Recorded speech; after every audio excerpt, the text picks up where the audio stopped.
whole bunch of beliefs I have from my critical parent. How do I throw those beliefs in the garbage? Because I really don't want or need them. That is a fantastic question. What are your thoughts on that, Faze?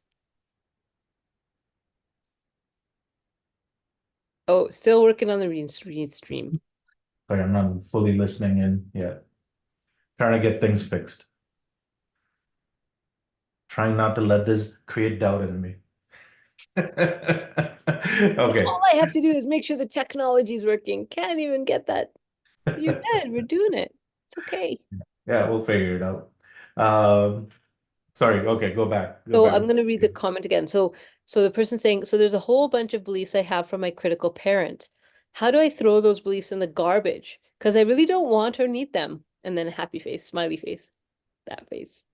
What are Yeah. your thoughts about that? That beliefs that you've internalized from a critical Um, parent? Sadly, I don't think we can just throw them away, right?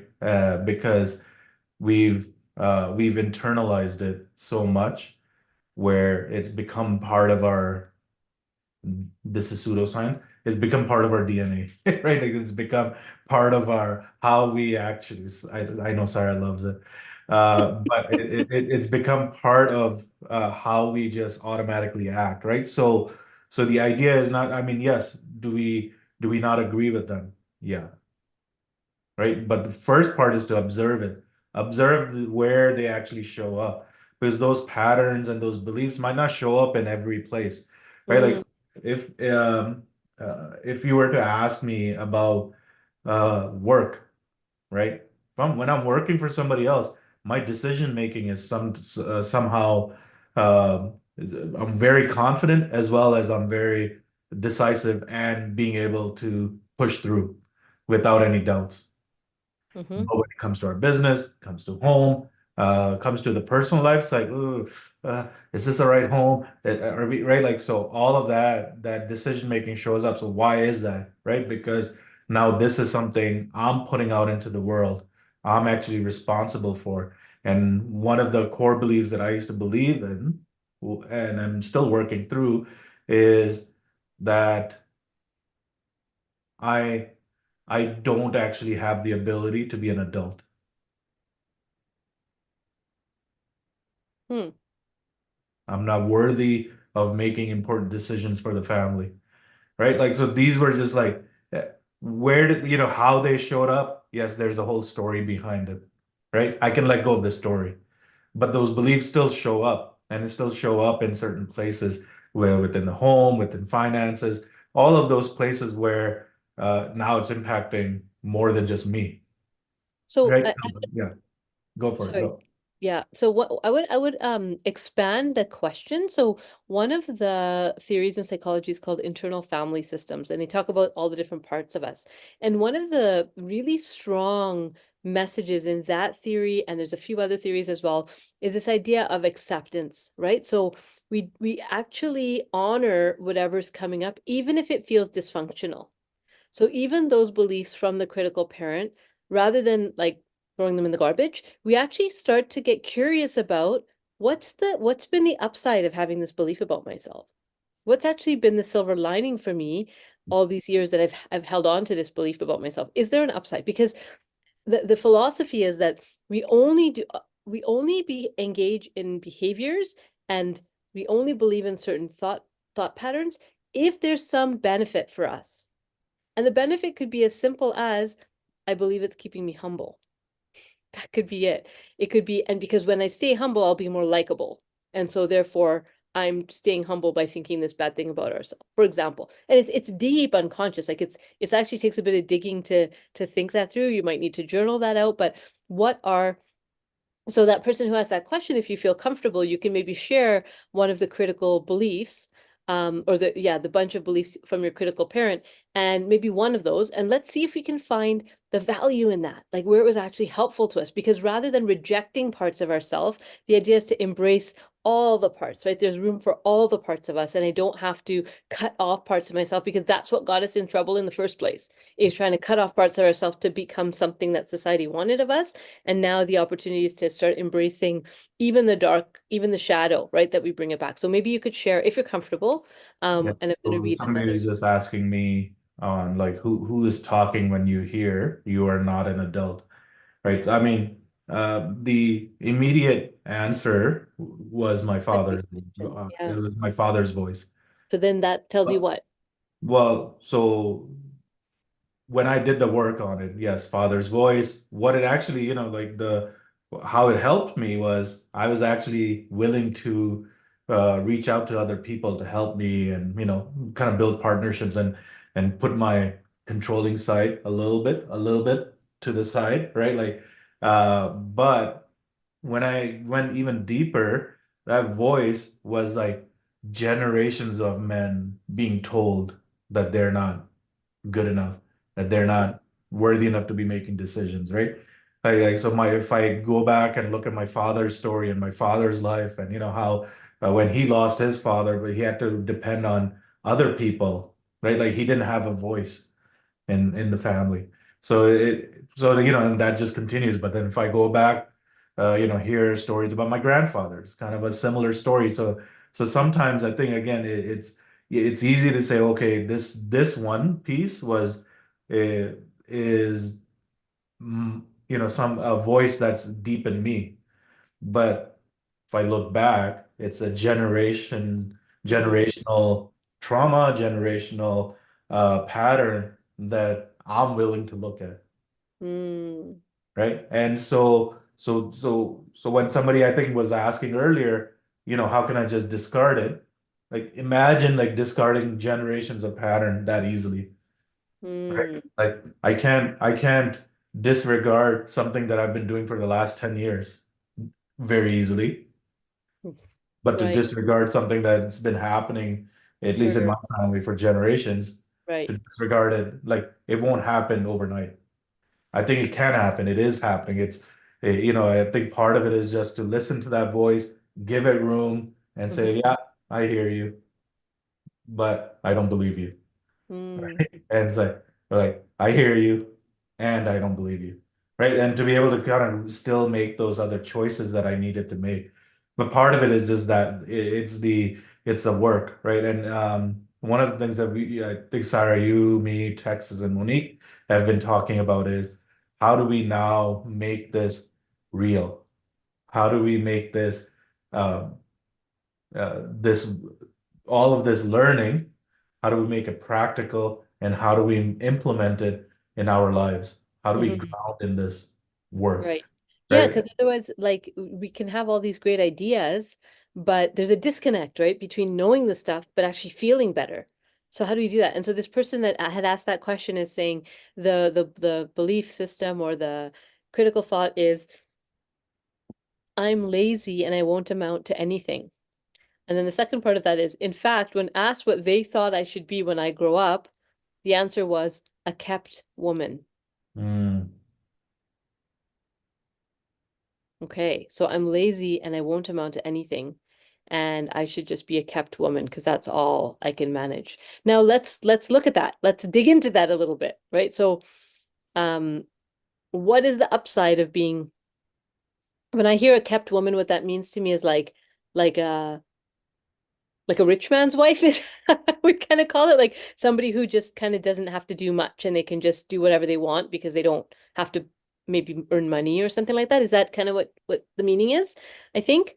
And so what would be the I what upside to I that? heard, Yeah. what I heard when Yeah. I heard cap, oh, okay. Because when I heard cap woman, it's like just be proper. Just be this And in okay, this box. so maybe that's part of it too. So that okay, so I think the person saying yep, as far as like not needing to have your own like kind of goals and dreams and career or whatever, you're just kind of the wife of somebody. So what's the upside to that? What would be the upside to that, do you think? Any ideas in the room to being lazy and not amounting to anything? I can think of some. Can I Yeah. share?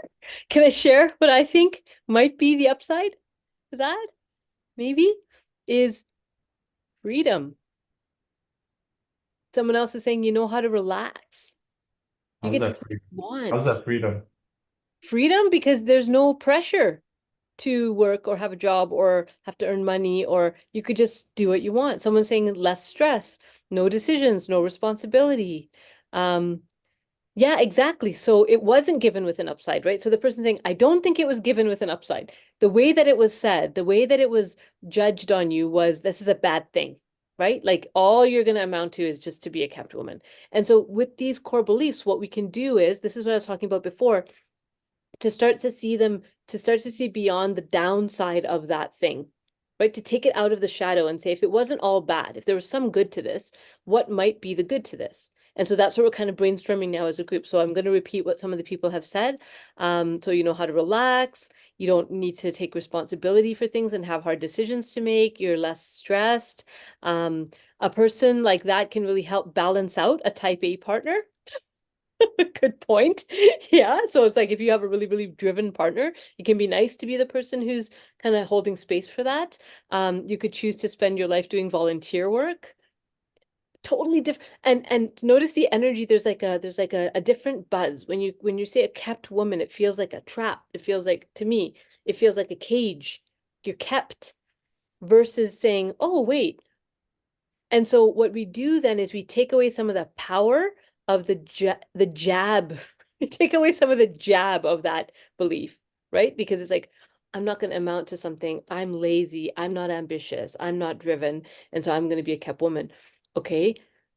However, somebody who's has those qualities. Now, this all just might be totally untrue about you too, which is also something I want to say, right? So these people may have totally missed a whole part of your personality and they're seeing one slice of it and they're creating a life for you based on that. So that also could be true. And there may be an upside to even to those darkest, deepest, darndest things that we don't want to be. Mm. Yeah. I know I kind of wrestled with this when the babies were small, right, Faze? Remember when I wasn't working and I was really struggling with that, this idea of being like a kept woman. Yeah. And I met this woman who became a really good friend eventually, who's a full-time mom, and she loves it. And she's made such a meaningful, rich life for herself. Um, Even now her kids are getting older, and so now her thing is kind of changing a little bit because they don't need her in the same way.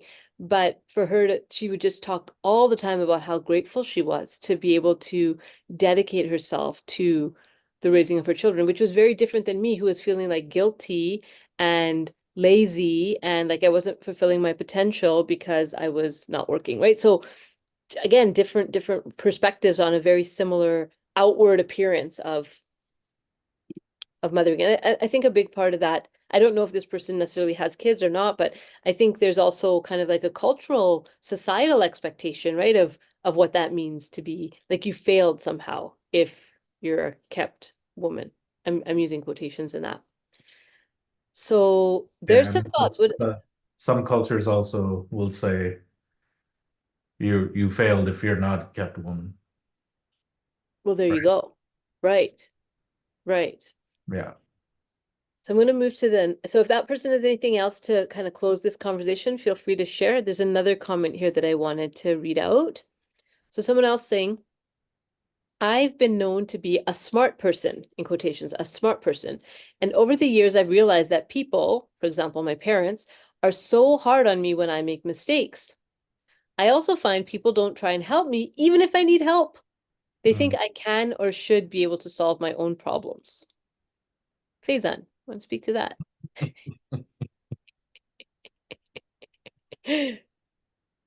Yeah.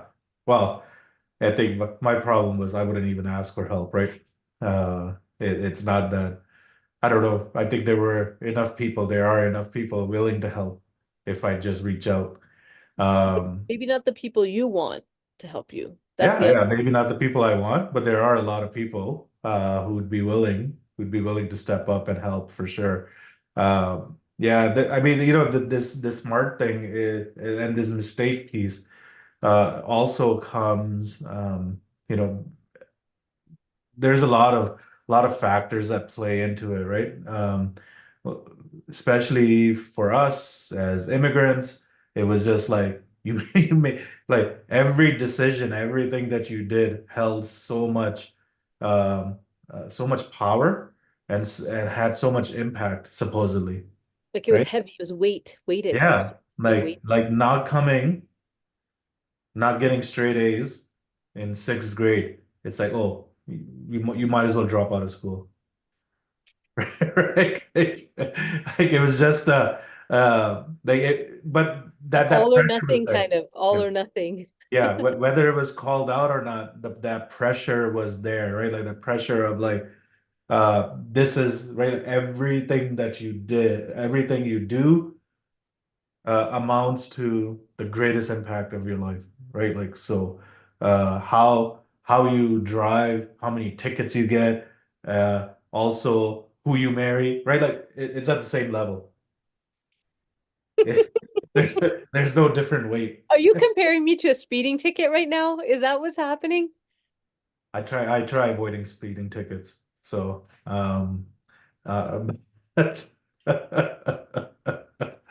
but but what I'm saying is like everything, right? Like especially I think I don't know if it was just my family. I'm assuming it's not just my family that Mm. had this, right? Like where everything was the same, right? Like how I cut my hair was the same as, how much money I'm making. Whereas as much as like did I, basically it's like how I cut my hair, how I dress is the same as did I graduate. It's like, wait, don't they have different levels? But it was everything was the same level, and I Everything think was like a 10, it feels like yeah, as far as intensity, there's a lot of intensity on pressure, a lot of right. pressure to And, always and a certain and so way. what we've done is we've taken that, and now we've taken that pressure and we've applied it to our lives as well, right? Where everything where we make a mistake, every failure has the same amount of impact, Right. right? Yeah. Losing $1 is the same as losing $1 million. Like that's a As far threat. as how bad you feel about yourself. Yeah, how bad I should feel about myself. Mm. And and I think part of it is just kind of, understanding, again, understanding where that came from, giving it uh its due, whatever it might be, and letting it go. And I think a lot of us, especially even now, where we have parents or we have those other people, it's am I I'm still trying to, get their approval. I was at a weekend getaway, and I was talking about this. It's like there's a part of me still waiting for a call from my dad to say, I approve of this thing that you're doing. And he's passed away. He's passed away. But there is a part of me still wanting Mm. that call, right? Rationally knowing it's not gonna come. And if it does, I don't know where it came from, right? Like that call is not gonna come Well, physically. as you're talking, I sense this like grief coming up about Yeah. that, right? Yeah, of course, right? But it's like so, all of us, I feel like at some level are looking for that approval, Mm. whether we got it or not, right? And so this thing about making mistakes is so huge because all we want is that approval. That yeah, I've made mistakes in my life, but that you still love me, right? Right. But the message that we get unconsciously, the message we get when we make those mistakes or they point out the mistakes is like, you keep on making those mistakes, you'll just become unlovable, Mm. Right. Right. right? That you are unlovable if you keep on doing it this way, which is not true. It's not true. And, learning it and embodying it now is the work. That's the implementation that needs to happen.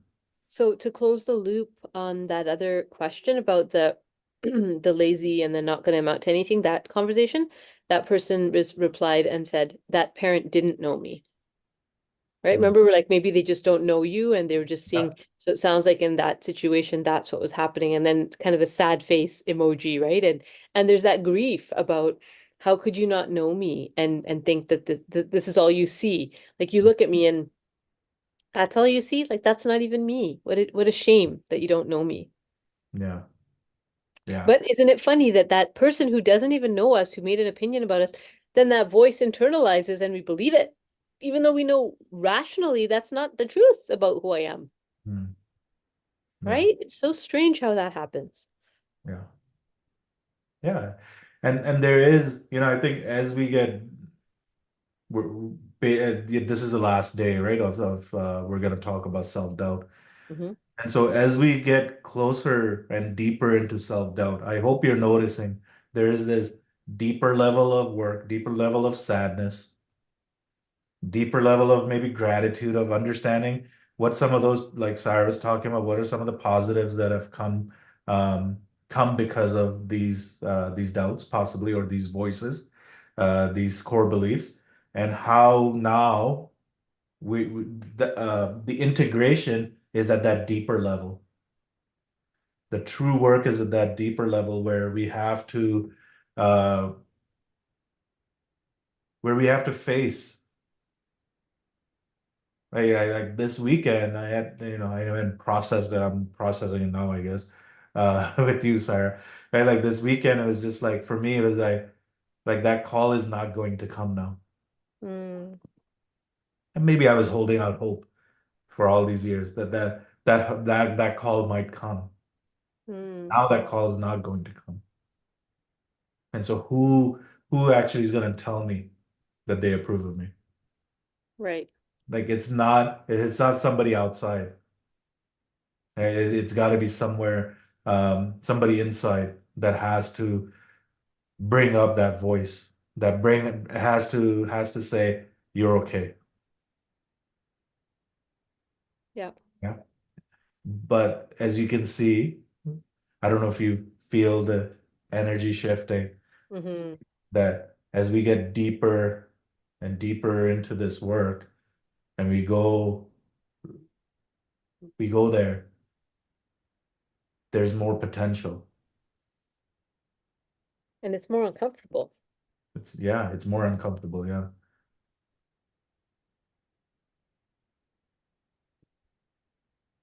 So um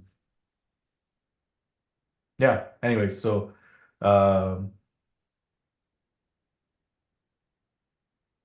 any other questions you've got on your end, sir?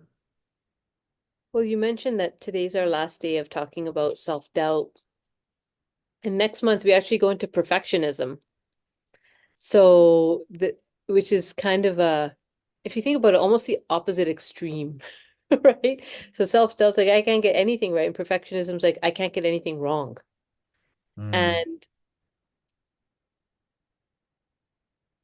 they're two sides of a very dangerous coin, I think, because if we have these sorts of unrealistic standards for ourselves, then the amount of energy we put into doing it right detracts from our creative juices, detracts from our ability to try new things and be creative. And this conversation actually reminds me of something we've talked about before, which is the growth mindset versus the fixed mindset, right? And it sounds like many of our core beliefs, the ones that at least that we're talking about today, come from a fixed mindset. There's a right way to do things, and I'm not measuring up to that right way. Does that make sense? Whereas in a growth mindset is this is how I'm doing things now.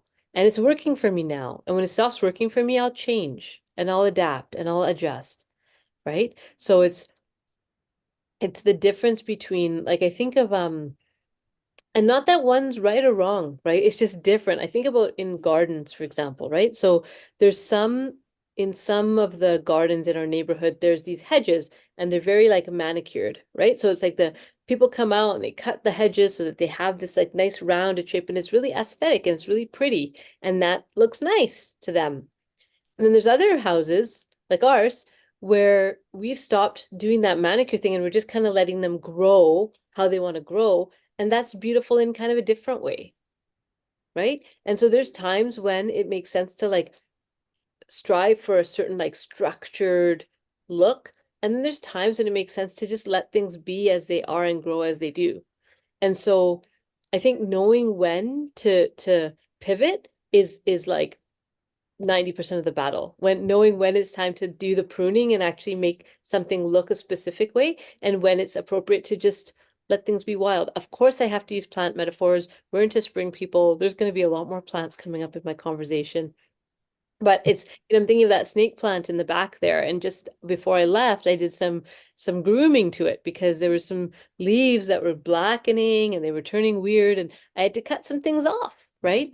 Because I know that if I leave it, then a lot of the plant's energy is going to go in the wrong direction. And so sometimes even when we're trying to let things be free, there is some structure that we need to put in so that we continue to put our energy into things that matter to us instead of getting diverted and kind of, leaking into things that aren't gonna grow properly anyway. Yeah. Okay, here's a nice long question here. Okay. So someone's saying having that awareness of the intergenerational wanting approval or not, or you're not an adult, okay? Or you're not good enough or lovable, etc. So I believe you have the capacity to not pass it on with the deeper work. So Faizan, how has that awareness changed the way you interact with your son? I'm sure you're making an effort to heal and create better relationships with your children. Therefore, I believe we have the ability to let go and shred those beliefs from our parents. Shed those beliefs from our parents. Thoughts? Um, yes, I do believe that we do have the ability to shed these beliefs. Uh, and it's a choice we make. It's a choice I make constantly of, am I going to give in to those beliefs? Some of those beliefs. And some of the beliefs that I got was, hey, you have the capabilities, so go out and do it. Right? Like that's also something my parents also gave me that belief. Right? And so I use both of them and I choose every day. And some days I give in to those voices and those beliefs that don't serve me anymore. So it's kind of like a daily piece of work that I do. Am I going to give in to this voice or not? And some days it just takes me a couple days to get through to the other side of not, kind of moving myself through. How it's impacted me and how it's uh, changed how I am with my son. It's not perfect. It's, I do recognize some of my old patterns still show up.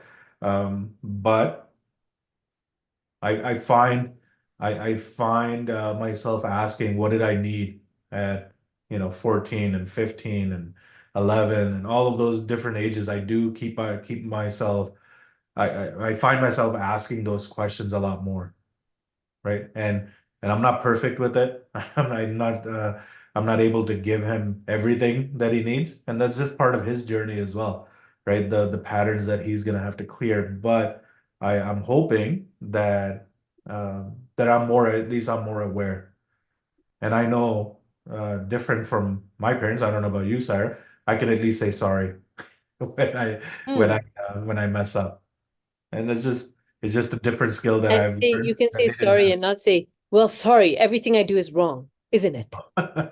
No, no, like genuine sorry. And Like again, genuine sorry. but this is a skill, right? Like it's a skill I have to like my parents just didn't have. It's not they didn't need it, they didn't have to learn it, they didn't learn it. Whatever the case was, doesn't matter anymore.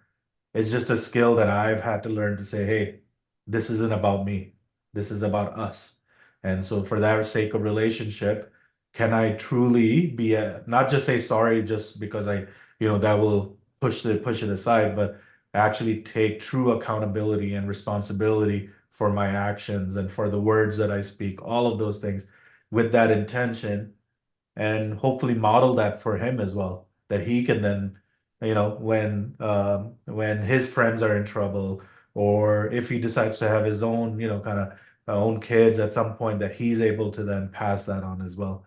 But somebody's got to do it, and we had other mentors. So just because our parents didn't do it, other people showed it to us. Yeah. And one of our mentors, Chuck Spezzano, he talks about how when you're in your old stories, it's the ego's way of distracting you from your next step in leadership.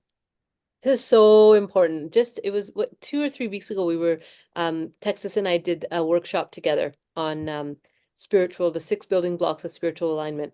And I was getting ready that morning, and some old thoughts started coming, some old self-doubt, some old critical thoughts, and I just found myself like winding myself up about it. And then I remembered Chuck's thing about, wait a minute, what these old voices are distracting me from that next step in leadership. It's easier to stay stuck in the familiar, and those critical voices keep you stuck. They keep you here. They keep you where you are. They don't Mhm. allow you to move forward. And so that's what happens when we listen to them. They achieve that.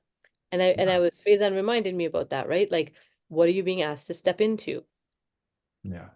And Yeah. that person said, good one, good one, got some exclamation marks. Yeah. Yeah, it's just simple, right? It's a simple reframe. What is this old story keeping me from stepping into? And you know, I'll say this. This isn't just because Sire and I are stepping into leadership, right?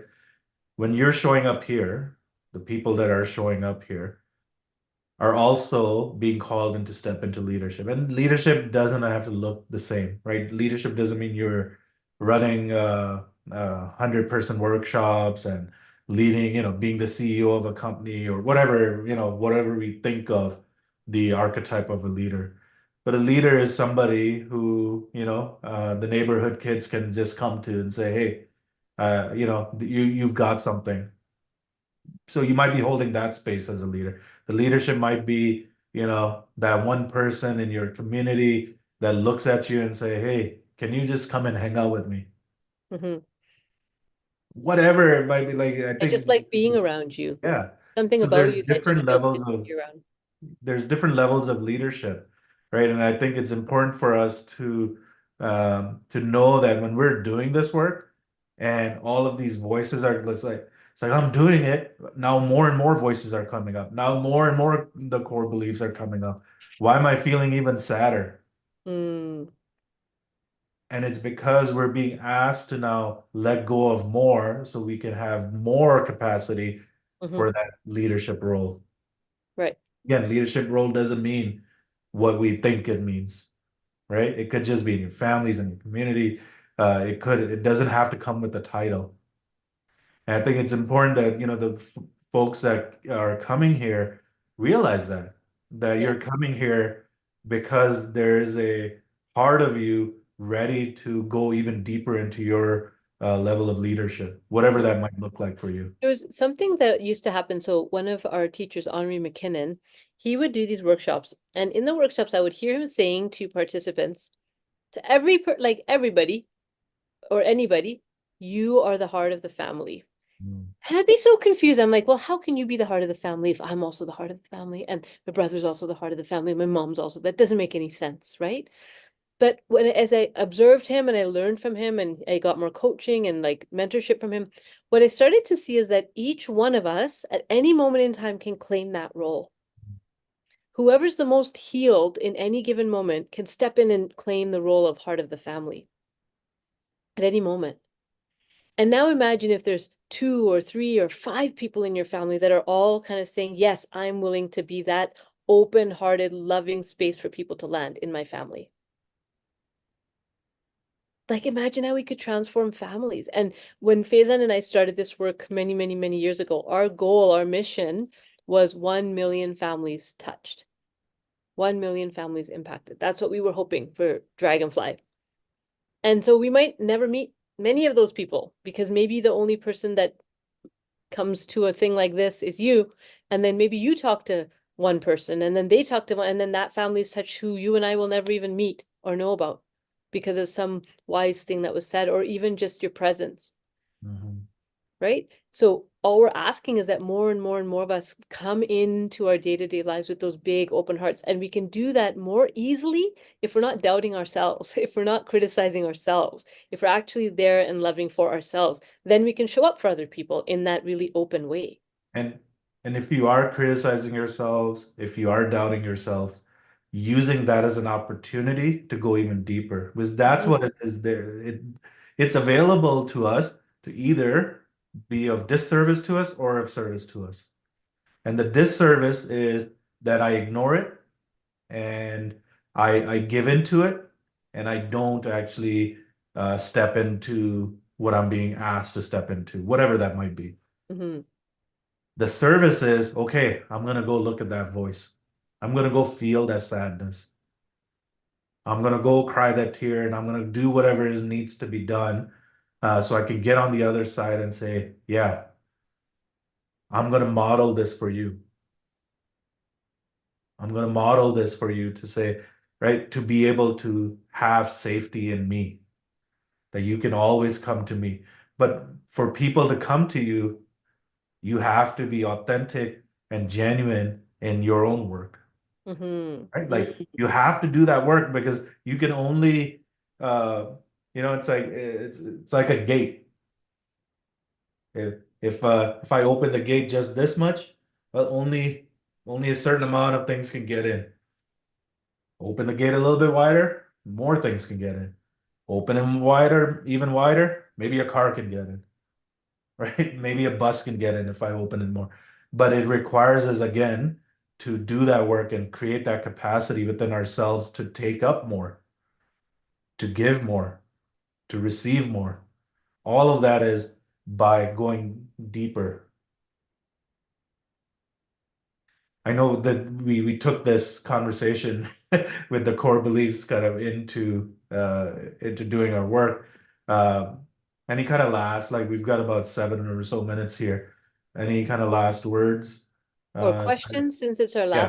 our last week of discussing this. So if you have questions that weren't addressed this month around around self-doubt that you want to ask, this would be a good time to do that as well. And I think, and one of the things we mentioned this, I think last week or the week before, is that all of these topics are related. Mm-hmm. Self-doubt can lead to burnout. Self-doubt, kind of leads us into perfectionism. Perfectionism will create more self-doubt, right? Like these are all related. It's not like self-doubt will never be discussed. It's just that we had this kind of this focus. We were shining our light on doubts and how they impact our lives. Um, yeah. So I just wanted to call that out again. So if you don't have a question, what we'd be really curious to know from you, from for those who are with us live, is what is your takeaway from this month of March where we talked about self-doubt? What is your takeaway, your aha moment or your nugget? Let's like gather them all. It's like throwing coins in the middle of the room and seeing how big of a pile we can get. What are some of your takeaways? If you could type that in the chat for those with us live in Zoom or for those watching live on YouTube or Facebook, you can also type it in, or even if you're watching it after, type it in the chat. What has been your takeaway if you've been following us all month? And if you haven't, feel free to go back and rewatch some of those earlier episodes on this topic. What are your thoughts? Type it in the chat. And we'll maybe start to move toward closing as people are doing that. What was your takeaway? Obviously, we had to live it. I think my takeaway was that couple weeks ago example that I gave of like the stepping into leadership, right? Mm, Like it's something that I kind of knew, but I'd forgotten that self-doubt is, or doubts, that critical voice distracts me from my mm, next step. That was my big one. Okay, so I'm going to read some of these out. Um, Keep being curious. Self-doubt shows up as an opportunity to dig deeper and grow and be the better version of myself. mm, Someone else is saying mistakes. Allow it, admit it, learn from it, go deep into it, and eventually laugh it off. Someone else also had the same as me. The last comment from Chuck, if self-doubt comes up, then it's a call to take the next step. mm. Yeah, Beautiful. Yeah. beautiful. How about for you, Faze? I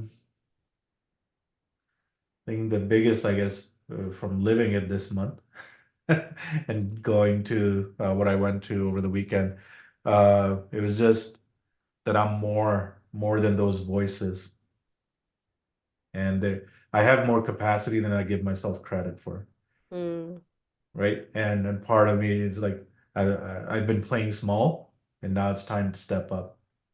And opportunities, as you know, kind of personally, mhm. opportunities are showing up. It's like, okay, here you go, step up. Even in places I don't want to step up in, but it's Right. like, okay, step up, right? And it's cool to see that, okay, yeah, I can still hold that space. Yeah. Yeah. Okay. So maybe we'll close there, unless there's anything else, Faze. Yeah, Any I'm just announcements? seeing if there are any other comments. I don't think there are. Do you have any announcements for anything coming up? Men's No, group? no, huh? What's Sorry. happening with the men's group? Are we postponing that or is that I starting believe, soon? yeah, we're gonna be postponing the men's group. Okay. But well, I think I'm just gonna make sure confirm that tomorrow. Mhm. Um, the part of self-doubt, Sarah, you also covered in the burnout course that Mhm. you've got. Right? Like, so I don't know if you want to quickly talk about that because the core beliefs is addressed there as well. Sure. If So, anybody's interested. yeah, that's a great idea. So the burnout course is finally up and ready. We ran it live a couple of years ago. People loved it, and it's just taken us some time to get all the pieces together. So it's ready. Anybody who feels either that they are approaching burnout or wants to prevent themselves from getting burnt out, because usually once you're burnt out, you don't want to do a course. Let's be honest. So it's more prevention. Especially a 3-month course. Yeah, it's a longer, it's self-paced.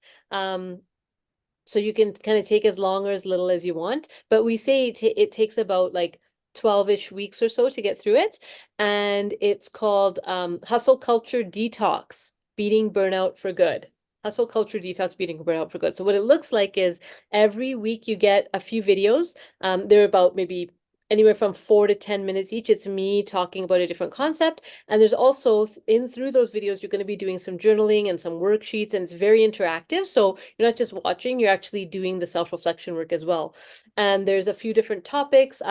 Core beliefs is the first topic actually, because it's not a course that's just about like, here's some tips and tools. It's actually how do you foundationally change the way you see yourself so you don't keep finding yourself overworked and perfectionistic and burning yourself out. And it comes out of my own experience from getting severely burnt out to like the point of a nervous breakdown and kind of putting together all the things that I wish I had known and kind of packaging it for you. So kind of putting that into the world. So if you or anyone else you know is interested, you just go to dragonflyacademy.ca and you can find it there.